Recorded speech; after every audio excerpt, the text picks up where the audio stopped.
Well, welcome back. Surprise, surprise. I have another update for you. So, this is a little proof of concept I've been working on today, having to do with the crafting system. So, one of the concepts that I'm toying with is having a physically based crafting system where you have to actually install machines into your work bays, hook them up so that they process from one to another and can get the power they need and things like that. So yes, making a complicated crafting system even more complicated. Uh, but this is sort of borrows a lot of concepts from some games that I really love. One of the games that I played a lot out of was Big Pharma, and the entire game was built around this kind of mini game. I don't want to make it quite as complex as the Big Pharma was because the rest of the crafting is complex enough as it is. But having said that, there's going to be a bunch of machine possibilities to create, and uh, as far as the visuals of them. So in order to make that easier, I decided to make the machines out of one by one blocks, sort of Minecraft style. And earlier today I put together about, let's see,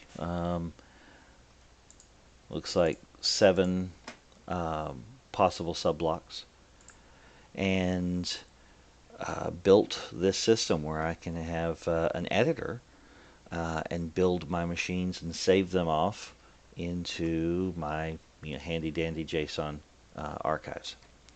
So let me show how this works. I can hit the square braces to cycle through the different parts that I have, and as they're rotating you can't see all the differences between them, but they're definitely, the name helps if it's turned away from you. But this one's a pipe port for things like liquids, uh, molten metals or water or fuel or whatever it may be. Just a plain block. This is a port for solids, things that would go on conveyor belts. Um, just a structural block, conveyor belt, and a corner where I've got a single mitered corner and then two mitered corners. So let me show you how this works. We're going to go ahead and just extend this machine a little bit. So we'll get the conveyor belt going here, and you'll see that our conveyor belt is not oriented properly. So let's turn it.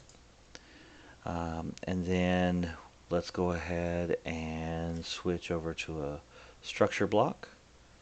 And let's see, I'm going to put a couple structure blocks here.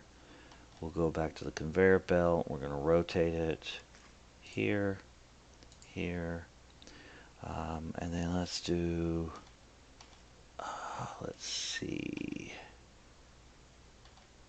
plain. Yeah, we'll just put a plain block, put a port. Let's see, rotate that port there, and then we'll put a block up here. So you can see how easy it is to create a complex machine.